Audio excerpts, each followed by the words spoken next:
Nigga, I got these hoes ice up and nuts while my little BG's on the bus putting out cigarette butts. But me personally, Playboy, I don't give a fuck. And I'm always show love. Language, fam. Language. Light the bitch up. Cash money model with a drink till we throw up. Nigga, park the hoe out, guaranteed like a fuck. War days, I'm tattooed and We all know who chose the music. iced up. Rolex bezeled up and my pinky ring is platinum plus. Earrings be trillion cut and my grill be slugged up. My heart filled with anger cause nigga I don't give a fuck. Stack my cheese up cause one day Are we live? We are live, I fam. don't see it. Your internet. Nope. Are you up? You live? Yep. Yep. You see it? Mine ain't catching on. All right.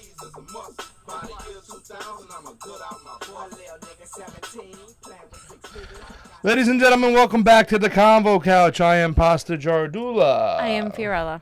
And today we're going to open up with a little breaking news. We just got some numbers live from Washington District 9. It looks like Sarah Smith has expanded her lead, fam. Yes, Sarah Smith has her lead by 2,629 votes. And it's going to grow from there, fam. I really, really feel it is. Well, historically, the numbers for the late turnout of voters are usually more Democratic, more left-leaning, more progressive. They have the mail-in system here in Washington. So all these votes that have been coming in, the more the rest of them that come in, they should be for Sarah Smith, who looks to be facing on Adam Smith in the general election. Huh. But like we said, fam, this is a little bit different than the Alexandria Ocasio-Cortez race. The Alexandria Ocasio-Cortez race is the district is a 7-to-1 ratio over Democrats to Republicans. She's facing a Republican now in the general. Sarah Smith has to face Adam Smith, who is an incumbent and a Democrat who's progressive around election time. And it's a lot harder to actually fight against an establishment Democrat because of the fear-mongering that the left has done in create the blue wave, vote blue no matter who, and they're going to vote for the corporate funded Democrat because they have more money, more advertising. So it's actually more of an uphill battle for Sarah Smith. So it seems like she's getting through into the general, but once she does, she's going to need all of our help in order to beat the establishment guy, Adam Smith, which is it's hilarious that his name is that, by the way. The Smiths are going to be taking on each other, so we want you to pay attention. Well, yes. Yeah, the philosopher Adam Smith as well. But anyway, so I have this quote I wanted to bring up with David Serrata, because David Serrata is always full of amazing quotes. And he posted this on Twitter that said, America can't figure out how to provide the basic health care that's provided by every other less wealthy country in the industrialized world, but we're supposedly somehow capable of creating an interplanetary space force. And, you know, that's alluding to the fact that Trump is actually pushing to have a space force. By 2020. Because we really do need to start fighting the aliens that won't even come near us because we're so stupid that they would just turn back around and go back home and say, I don't want to deal with it. Yeah, I don't have to take these resources. They're gonna kill themselves anyway. You guys are doing just fine by yourself, screwing all the other people. We'll just move on. And yeah, that's kind of interesting.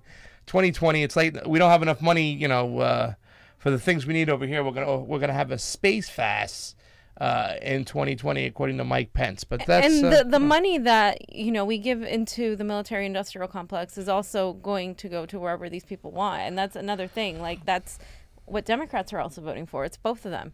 And so I'm alluding to that because I want to kind of touch base with the fact that CNN has done nothing but hit pieces on Alexandria Ocasio-Cortez. And CNN has been, like, obviously always on the side of the establishment. But they said Alexandria Ocasio-Cortez fails to deliver her movement fails to deliver any stunning wins for the progressive left, which is entirely false. Yeah. And so she replies, is the first Muslim woman and second Democratic Socialist member going to Congress not stunning? What about James Thompson from Kansas City winning and shifting R+20 Cockbros district to R4? Or the Real Justice PAC unseating a 20-plus year prosecutor in Ferguson? Is beating the right to work in Missouri not stunning? So she just responds with facts. That's what she's doing. Listen, they're trying to, and CNN's one of those things. Like CNN and MSNBC are supposed to be left-leaning. They're supposed to be liberal, if anything, fair. Yeah. How come we couldn't see Alexandria Ocasio-Cortez, Tim Canova, Sarah Smith, for that, I might add you, never on CNN and MSNBC until they win? And I can tell you this much. When it came down to MSNBC and CNN, they had her on after, and Sarah Smith was on Fox already. So I guarantee you now when Sarah Smith wins, they're going to have her on the channel. But it always takes till this time right now. Until then, they want to keep you silenced. They want to keep you quiet. And they don't want to let you know what's going on when it comes to progressive Canada, because that's the number one goal, is to thwart the word of the progressives. Keep them down. Exactly, fam. And I do believe we're having issues going on Facebook, by the way. Yeah, I don't think I'm seeing it at all. You guys are seeing it? Okay. That's not Facebook, though. Go to Facebook. Let's see. We're having... Go to the home page. That's still, you're not live there. You got to go live on the bottom right. All right. Is that live? There we go. Is it not? Is it live now? I don't know. I'm going to take a look. Let's see. Now we are live. Now. Okay, so... Now we are live. We're back. Hi, guys. Sorry you all missed. All right, we're going to start over again, ladies and gentlemen. We're going to do this one more time from the top. Fam, breaking news in Washington 9. Guess what? Take 3. So Sarah Smith is ahead by Get those numbers up. They can see them this time. 629 votes. And this is looking good because even though there's still 3,000 votes to count, she looks like she's going to pull right ahead. Yes. So we definitely wanted to bring that into our audience because we know our audience has been closely following this victory, would-be hopeful victory. And we were saying how this election is different than AOC's. AOC was in a very favorable district because she was running against a Republican and Democratic district, and she ousted her Democratic opponent really quickly. Whereas Sarah is going to compete with the Democratic opponent in order to win in an already Democratic district with the whole Trump scare of vote blue no matter who, we need a blue wave, blah, blah, blah. It's a lot more difficult to convince people to take a leap of faith on a young person because they'll use her age, her inexperience, blah, blah, blah. But the fact is that someone said online, you know, our bartenders and our normal working class people are better equipped to be in power and hold office than some of the people that are already in there. And that is exactly true. Yes. And once again, too, bringing out all guns, we can't stop right now. Sarah Smith's victory is not cemented in stone. She's still got a long way to go. For the general election, it's going to take a lot to still unseat Adam Smith. So please.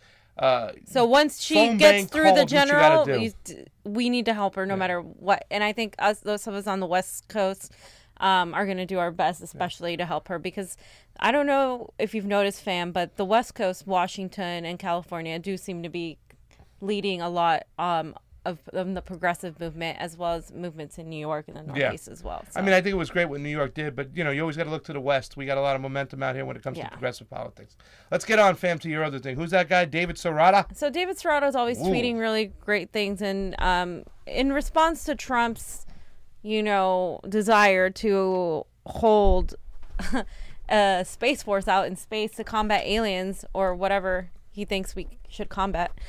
He says America can't figure out how to provide basic health care that's provided by every other less wealthy country in the industrialized world, but we're supposedly somehow capable of creating an interplanetary space force. Yeah. And the fact that we're even talking about this is hilarious because it sounds like something out of a sci-fi movie. Yeah. Like America goes to space and they're going to go and create a space force to fight our enemies in space, and we're going to make them pay for it. Ladies and gentlemen, is this real life? You're a president of the United States and vice presidents. I don't know. I mean, I'm sorry, dude. You know, I mean, do these stories. We talk about praising Trump when he does something good, but then he just goes all back to the Trumpism, and this is just a Trumpism. You want to get a space force by 2020? We got almost 500,000 homeless people on the streets, and you want to go into space? My man, I think he's better stop picking up the moon rocks. I don't know what he's This is just getting out of line. Yeah, and as I've said before, if I were an interplanetary space alien race, I wouldn't want anything to do with us at the moment. I would let us kind of like continue. Can't we just put him right up here, fam? Can't we just put him right up here? They go up there, Mike Pence. Stand up there and look at the stars from there. Have fun over there, my man. But yeah, and I wanted to point that out because healthcare is something that neither Democrats fully support nor Republicans. And, meanwhile, there's always money for war and always money for the military. And we're going to touch on this again as we go throughout. But the next thing I wanted to bring up is the fact that CNN absolutely loves to pull out hit pieces, on progressives, especially Alexandria Ocasio-Cortez, because she seemed as the socialist, right? The crazy socialist. And so they said, Alexandria Ocasio-Cortez's movement fails to deliver any stunning wins for the progressive left. And they let out a whole heap of media against that. And they're not the only ones. The New York Times had a few. So she responds, is the first Muslim woman and second Democratic Socialist member going to Congress not stunning? What about James Thompson from Kansas City winning and shifting a Republican plus 20 Koch brothers district to a Republican plus 4? Or a Real Justice PAC unseating a 20-plus year prosecutor in Ferguson, Missouri? Or is beating right to work in Missouri not stunning? I mean, she just lays out this with facts. There's no refuting her statement because they're based on facts, unlike little hit pieces the establishment loves to do. Yeah. And this is why people get so angry with them, because they continue to bash on us when they should take advantage of the fact that, hey, maybe these people are right. Maybe this is what we need. Well, the left is part of the progressives are part of the populist movement. They have to pay attention to us. We're aligned with all the values, the mainstream and progressives. Single-payer health care. It's like 65% of the nation's for single-payer health care. Most of the nation's for education, higher education, ending the wars. We're there or not. Even the Koch brothers did a survey, and they had to frame the whole narrative to fit theirs. But really, over half of people agree with healthcare, with hiking the minimum wage up to $15 an hour, and for free tuition. When the Koch brothers did that study, though, it's very important to point out is that they were trying to take the angle that, okay, hey, it's going to be a lot cheaper, like 1/3 the price. However, that goes on to the burden of the government. And that's what we're trying to say is that, they want to get this fear that government can't do anything right, that government's got to fail. However, they pointed it out. It's in the proof is in the pudding. You're going to pay a tax for it anyways. You're either going to pay for Obamacare or pay the fine if you didn't have it when it was enacted. But you're going to either pay for high-priced health care through the government, through yourself, or 1/3 of it through the government. So when the government gets control of it, I know you have this fear that they can't negotiate prices and whatnot, but they will, and they'll drive the cost down, and you'll pay a lot less. Yes, you'll pay it through a tax, but you'll pay a lot less. And democratic socialism, what Ocasio and others like Sarah Smith are, trying to latch onto is not necessarily the government being in control, but rather the people being in control of the means, because the government is going to provide this for the people, but they aren't going to have control. The people are demanding these services because they are part of a society. In order to better push the things that need to get done, then you want a productive society. And that's all it is. It is reallocating the wealth to the people who need it most, instead of having corporations actually be in power and our government just sits there and do whatever they want. Because really, I don't really know why anyone would want a corporation in power. Yeah, and you can eliminate the middleman in this case too as well. We got to talk about that. There's so much money spent on paperwork, whatnot, when it comes to healthcare. Yeah. You're going to eliminate the middleman. You're going to save us a lot of money. Yeah, you'll pay through a tax, and that's why everybody gets scared. But you know what? You won't have to pay your co-pays, your insurance bill every month. And if, God forbid, something happens, you'll be covered to the T. Fam, what do we got next? So what we have next, fam, is another reason why I say it's ridiculous to blame third-party voters on the loss of Democrats. So Tom Perez and the DNC decided that they were going to go back on their word when they said, hey, we're going to go and ban fossil fuel donations from these fossil fuel companies. We're going to go green. We're going to go and do what progressives want us to do, because that's the right thing to do. Of course, we were like, oh, we'll believe it when we see it. And here we go. They decided to form a resolution, to have a resolution. They're going to vote on it in order to reverse the ban on fossil fuel donations. Yep. And it's just like the Democratic Party. Once again, this party's dead broke just about. They can't get money.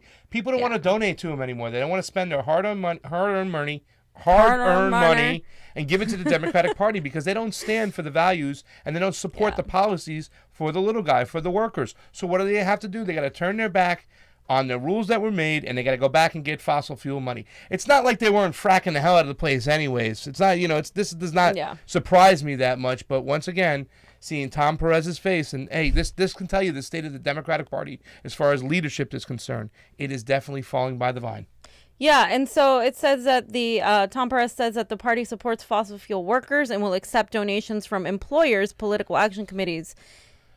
So basically, he's saying it in a nice way, but he's still saying that, they're going to do that. And this is going to be empowering America's all of the above energy economy and moving us towards a future fueled by clean and low emissions energy technology. They always try to twist. It's ridiculous. It's like right to work state. It's like right to work means the right that they can fire you and stick it up you. You know what? Because people they love don't to know. word these things. People don't look it up and they're like, oh, this looks good, and they don't know what they're voting on, which is why we're here, because no one talks about this. No. They don't talk about this because they don't want you to know, and they want you to continue, doing the things you're doing. So. Yeah, and by the way, Seattle is behind us. We'll be there. Anyway, so what do we have next, Editor? Well, we were talking about that Green Party, right? You want to talk about that? Are we there? So, yeah, we are there. Because always when you have these primaries, it's great. It's kind of like an actual scheduled football game. Yeah. When you have Tuesday primaries, like you've been waiting the whole week for this. Tomorrow, we have Hawaii coming up. We'll play some Hawaiian commercials. But let's talk about the Democrats and how they look. That they are willing to go and turn against the very allies that they should be looking to for coalitions. We need to stop attacking third parties. We need to stop attacking independents. We need to stop attacking the Green Party. And right now, we're seeing people blame people in Ohio for voting their conscience against an establishment candidate. To many people, the establishment candidate is the same as a Republican or worse because they pretend to be better. At least the Republicans go and they, that a lot of them are where they stand. They're not going to, where they stand. You know what you're voting for. But with Democrats, they'll tell you one thing and do something behind your back. And to many people, especially in middle America, who have been screwed over by the trade policies of the Democrats, by the lack of support from Democrats who are supposedly the working people's party, they're not going to vote Democrat no matter what. Yeah. And, a lot of that happened with Bernie Sanders. If you all remember, he got Republican votes, he got Libertarian votes, he got independent votes. So to be this elitist, privileged asshole and expect the Green Party to vote Democrat is ridiculous. And yes, some of them do. Some of them obviously vote Democrat and have been Democrat and are all for being Democrat. But you can't rely on that because the fact is, and you can't, the most important thing, fam, that I want to say is you can't blame Democrats losing to third-party voters. I saw someone on Facebook the other day say, oh, Democrats are losing because of third parties. And yes, in some instances, having a candidate, for instance, like the candidate in Michigan. Which one? Thanader. Gotcha. Yeah, he was a progressive. He painted himself as a progressive. We found out he really wasn't, right? That's a whole different story than someone who is actually a progressive running a ticket on their own and like trying to run against an establishment candidate. It wasn't like this person in Ohio was running against a progressive. And that's a situation too, fam. We have two progressive candidates. One's endorsed by Our Revolution. The other one's endorsed by Justice Democrats. Get together, get in the same room and talk. But to assume that establishment Democrats are going to get a Green Party's vote, that's a high stretch because Green Party people don't like these establishment Democrats whatsoever. To get a Green Party member to vote for a Democrat, he's got to be as progressive as can be. And in the case of Ohio, the campaign that lost, was it O'Connell? I keep forgetting his name, but his campaign was going after disgruntled Trump voters. So what mentality do you have that if you think that if you're moving to the right to grab votes, that the people on the far left should vote for you? It's dumb. And the attacks and the links to Russia, another thing. It's just like, people, you have lost your marbles. You have DTS, deranged Trump syndrome, to the bone, if you believe that. Fam. No, and I believe that, but it's also the fact that people need somebody to blame, and it's usually the people that are like the outliers. We need to stop because we need the Greens, we need DSA. DSA is winning, and they kind of infiltrate the Democratic Party, but they're their own organization, they're their own entity, and independents. like Bernie Sanders. Bernie Sanders is technically an independent. Like, you're telling people that to, you know, F off, who are over half of our voter base. So to say that to people who just don't agree with you in how the tactics work is a losing battle. We literally need people who infiltrate. And this is where I think we agree, and, you know, we have the two sides battling. You know, there's a side that says, no, forget third parties. We need to vote blue. We need a blue wave. It's going to be better. Getting any Democrat in is progressive. And that's not, I don't agree with that. Then there's the other side that's like, no, the Democrats suck. You're never going to do anything with them. F them. Let's just form our own party. Let's just go on the outside. That doesn't work either, because you need help to take over something. You need someone on the inside. Yeah. You need both. And I don't know why it's so difficult and why we have to fight constantly. Yeah. When we literally need coalitions of both, of everybody on the outside, these codders on the outside, these people on the inside, in order, if you want third parties to be in power, you need to have people who already have the power to let you in too. Okay? And you also need to be grabbing and forming new ways to grab this party. And Greens and other parties are doing that. They're running locally, and they're getting really close to winning. We had some win in the primaries. The Green Party's here. still a far stretch away. Yeah, but locally. Yeah, locally. I mean, that's the thing. Locally, generally, I mean, they haven't won yet. So, no, I mean, but we're hoping. We're also in a system that makes it nearly impossible for third parties to win. Yeah, literally, it's completely However, unfair. Kikabella just pointed out, and I think it's something to keep in mind, that DSA should eventually start their own party. 100%. They're so strong. DSA-backed candidates. They got a good big backbone, and it seems like they're a little bit better and more equipped to run campaigns. Yes. I'm not trying to bash the Green Party. I love a lot of Green Party people out there, but they seem to struggle when it comes on running campaigns and running them successfully. And until they prove that right. And there's also a lot of, like, part of that too is, fam, that there's a lot of, like, back and trash talking between Greens and Dementer progressives too. So when people form these negative opinions, they refuse to work together, and we have some of that in California. We get attacked. We need to work together. Like, I know you may have issues personally with people, but the fact is, the common enemy, the goal, isn't any of these people. It's the establishment, and they continue over and over to do what they want because progressives are too busy infighting, and it has to stop if we're trying to get serious. The moment we stop infighting and we focus on a candidate we believe in, that's when we win, and we've seen it happen over and over again. Let me say this. Kikabella says, never forget that the DNC establishment and the Clinton campaign committed election fraud. I never forget, because he always reminds me. During the primaries that denied Bernie Sanders the nomination. Yes. Kikabella says, never forget Philadelphia. We never forget. Remember. Philly. Yeah, I'm a member of Philly. Fam, you guys want to talk about the forest fires real quick? Because even though it's beautiful here in Seattle, the redness is coming from down south in California. Because California is lit, fam, and not lit in a good way. Oh, my Lord, fam. So there have been reports that people in New York City are seeing the smoke coming from our fires. Get out of 3,000 miles away. Meanwhile, we have these prison workers, many of them in there for, crimes that are nonviolent, working for like $1 and like pennies fighting on the dollar. Forest fires for $1 a day. Yeah, and we still have politicians that refuse to acknowledge that climate change is a thing. And where I wanted to go with that is, who did it? What? Tom Perez did what? Continues to take money from the fossil fuel industry, the very people that are causing and accelerating, right? I mean, it's not just them, but I mean, if you look at the system of capitalism, the system where there's no control, no regulation, this is what it leads to. It leads to us exploiting our resources. It leads to us having the hottest month on record for California. Leads to all these wildfires, and then you don't get to sit there and just blame Republicans. You get to sit there and hold all of these politicians accountable because they're all getting so much money from the fossil fuel industry, and they continue to act like they are a better option than the other party. And guess what? They're not. Barack Obama was the fracker in chief. You can't forget about that.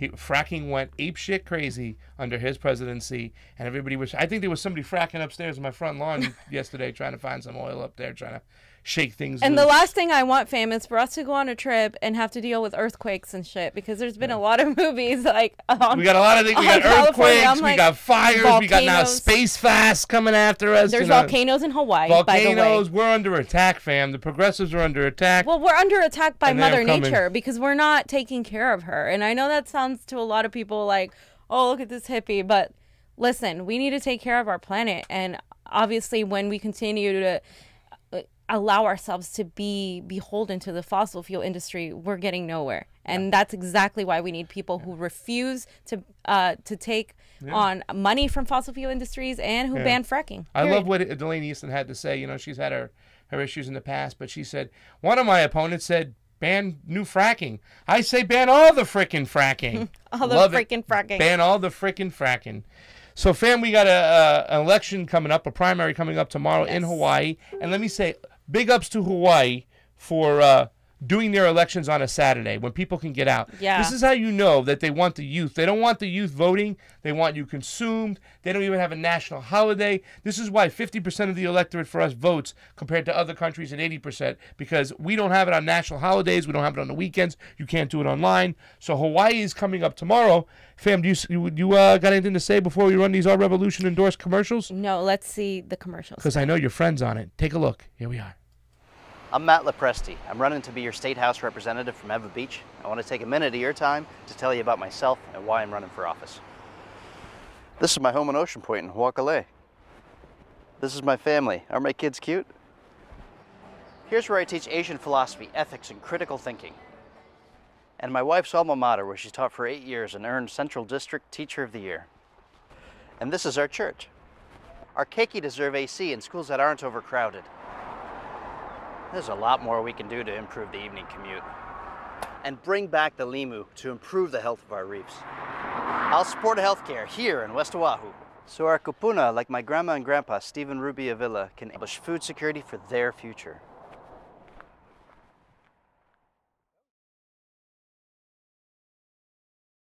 Teresa Amato will stand up for Maui families. Teresa Amato will never take money from corporations or lobbyists, so we'll always know she's working for us. Teresa Amato for State Senate, working for the people. You like tomato, and I like tomato. Tomato. Tomato. Want fresh leadership? Meet Democrat Tulsi Gabbard, a decorated war veteran who wants to end the Afghanistan war now. To invest at home, rebuild Hawaii's economy, create new jobs. Tulsi Gabbard will strongly protect Medicare and Social Security and will join President Obama to end tax breaks for companies that ship jobs overseas. I'm Tulsi Gabbard, and I approve this message because we need to end the nonsense in Washington, put politics aside, and start making a difference for middle-class families. We started this campaign with only a handful of people and a vision. To return politics and public office to its most meaningful purpose. Actual public service, serving people and community. Because in today's world of politics, it is often about serving special interests, other politicians, or oneself. So instead, we helped educate our community about building grassroots, bottom-up movements. We stood with our community and their rights to their culture. We served the Aina and got others involved. And within that, we understood the sustainability needs of our community and our nonprofit's role in that goal. When we served our homeless and developed relationships with them, we have a deep understanding of empathy and how they got there, the most effective ways to assist them. When we practice what we preach by putting effort, time, and hearts into providing nutrient-dense food for our people, grown and prepared on our islands, and space to enjoy each other's company, relax, talk story, all regardless of your age, your sex, your race, or even political ideas. Something amazing happened. People started coming together. They started rallying behind us. They started connecting with us and listening to our message, a better Hawaii. It's one that doesn't have big money interests drowning out our voices, forcing our families to move away or ending up in the street. That is why we're the only campaign taking $0 from any political organization, special interest, or corporation. all of our funds were raised by individuals who believe in our vision. This campaign has grown into something amazing, and the bridges and connections we have built will last a lifetime. Because when you give back and you stand up for others, without any expectation of return, your visions turn into realities. And in that regard, we've already won and accomplished our goal in this campaign. But we still need your help. The election is just a few weeks away. We need you to gather your families and stand with us to demand a better future. Help carry us to victory so we can all continue this movement. Vote Gantz on August 11th for State House of Representatives.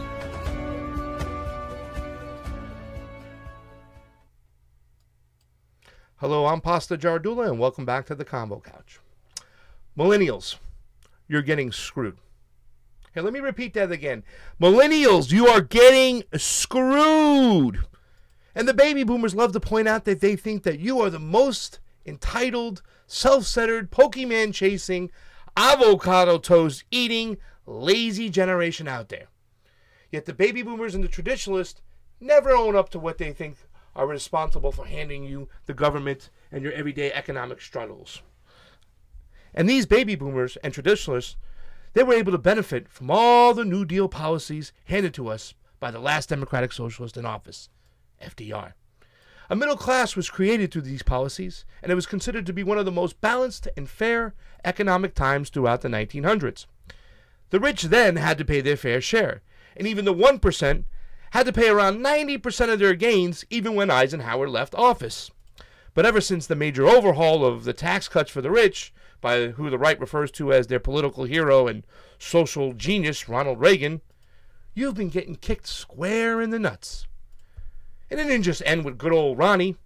Every president since him, including the deregulator, Bill Clinton, and George, let's cut the top 1%'s taxes in the middle of the world while we put it on a credit card that you got to pay for, George W. Bush. He even left us in the cold. And then he topped it off with Barack Obama, who bailed out Wall Street and let Main Street fall flat on his ass as 1 million people got evicted from their homes. You millennials, you're the ones who are getting screwed. And those baby boomers, they're the ones who picked this government. They choose this government. They handed you a raw deal. And they voted these policies for you, and you didn't get benefits from them. They didn't pay it forward. Most of them looked out for themselves. But guess what? Hope is on the horizon. Millennials now match the amount of voters out there as baby boomers, which is tied for the biggest block. So my next question to you Rick and Morty fools out there is, what are you going to do about it?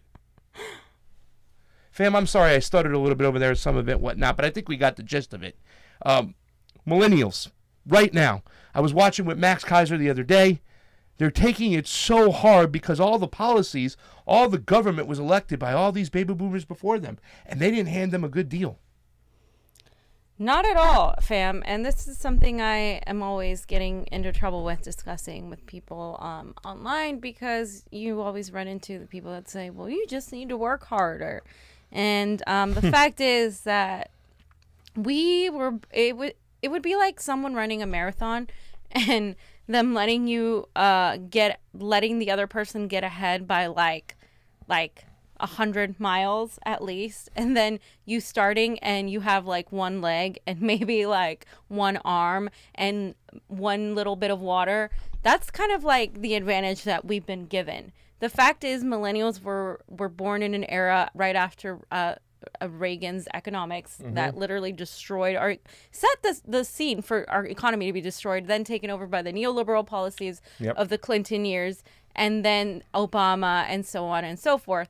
So here we are, and the market crashed in 2008. People lost everything. We went over this on a last show, and you know we're just children when we were going into war with Iraq.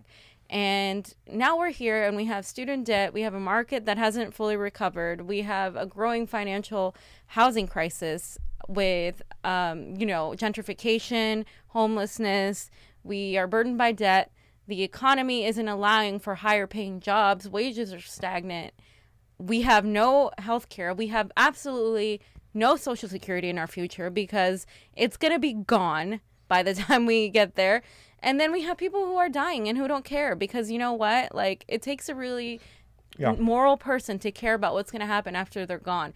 And Bernie Sanders is one of those people that exemplifies that feeling because he cares. He's old and, you know, he'll be gone by the time I'm his age, obviously. And so then he still cares about what's going to happen to us, the things that are burdening us now and how that's going to get 10,000 times worse, how we can't even, I literally talk to people and we talk about how we can't even have a normal life because it's surrounding you. Even if you're okay, the fact is people aren't in relationships. They're getting married later. They can't have children. They can't afford children. Sarah Smith spoke about not being able to afford to have a kid.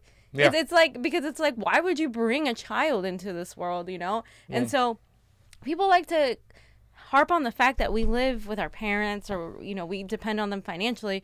But the fact is, instead of the typical thing that happens when you do better than your parents and your children do better than you. Yeah. Each generation is supposed to be better than the next. It's a regression instead of a progression. Yeah. And that's a serious issue. And it really did start with Ronald Reagan because he did the big first Hackett, whatnot. You know what I'm saying? He dropped taxes from 80% to 50% in 1981, and then 1985 or 1986ish, he doubled up and went from 50% to 26%. You know, the effective rate's one thing. However, with all these loopholes and these subsidies, some of these corporations were paying next to nothing. Yeah. And it just comes out of your pocket. You have to pay for it. It's kind of like the Iraq War. You know, it was all put on a credit card, and at the same time, George Bush Jr., he cut taxes for the rich even more, and then Obama follows it up, and that was after the great deregulator, because here's the thing, even if they give you your money, they find ways to deregulate it and devalue your money. So the last economic crash that we talked about, they devalued a lot of people's money. So even though you have money coming in from 401ks, whatnot, and as soon as you try to cash it out, they took it away from you. And it's not like that money just disappeared in the air. It just went into other people's pockets. People at the top, exactly. And the deregulation, to me, is one of the biggest issues, if not the biggest issue, because that the Citizens United, the fact that we haven't yet overturned it, the fact that we still are letting these corporations and these very few wealthy people run our destinies, run our money, run it to where they want it to. Do any of them ever go fight for wars? No. Do any of them ever enlist in the military? They send the poor too, yeah.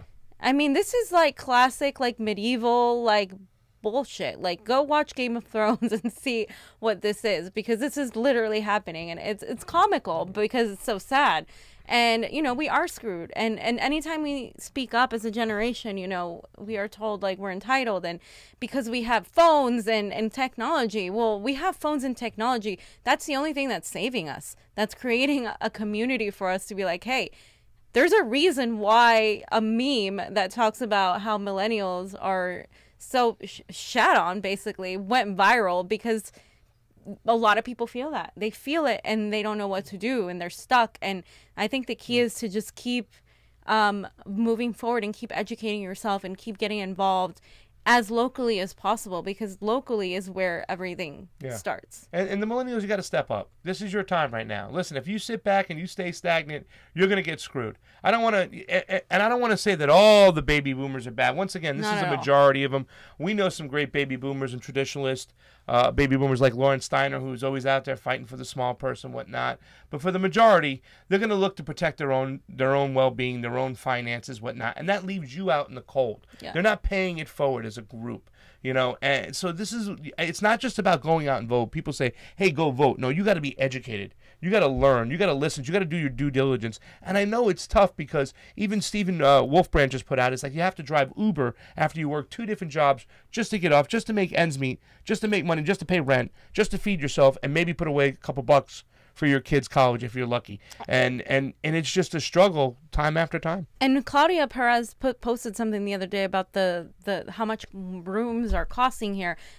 Bedrooms, two bedrooms are over $2,000 in Compton. Ridiculous. In Compton.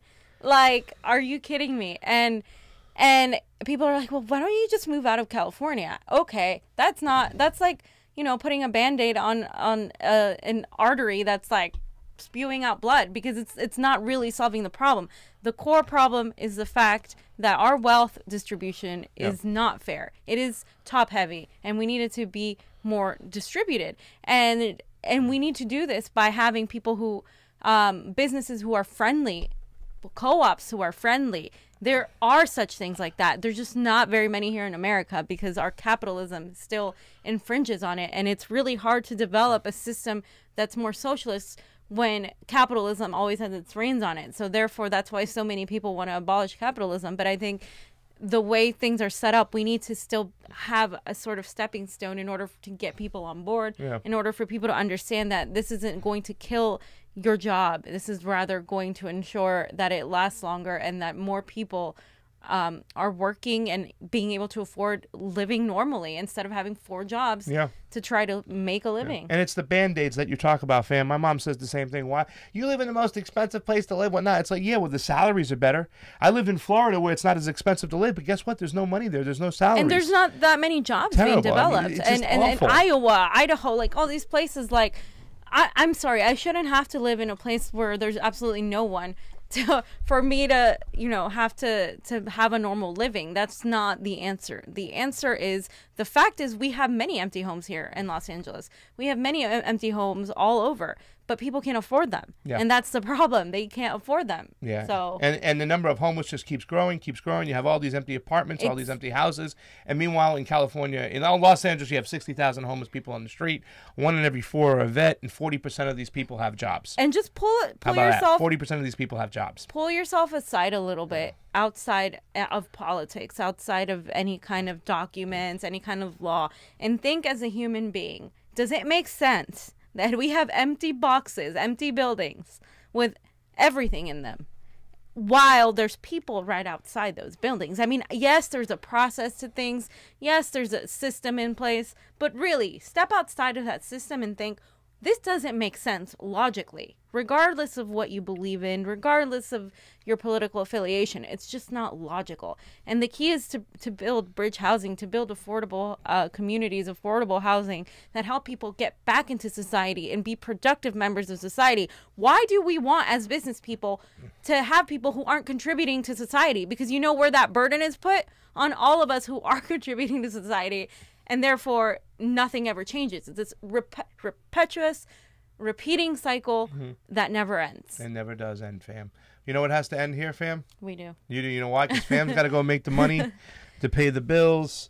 So, ladies and gentlemen, I want to say thank you very much. I'm Pasta Jardula from the Convo Couch. And I'm Fiorella. Thanks for watching, guys. And guess where they raise the rent? In Compton, ladies and gentlemen. We'll see you in Seattle next week. Hold on it. But we'll be back on Monday. Bye, everybody.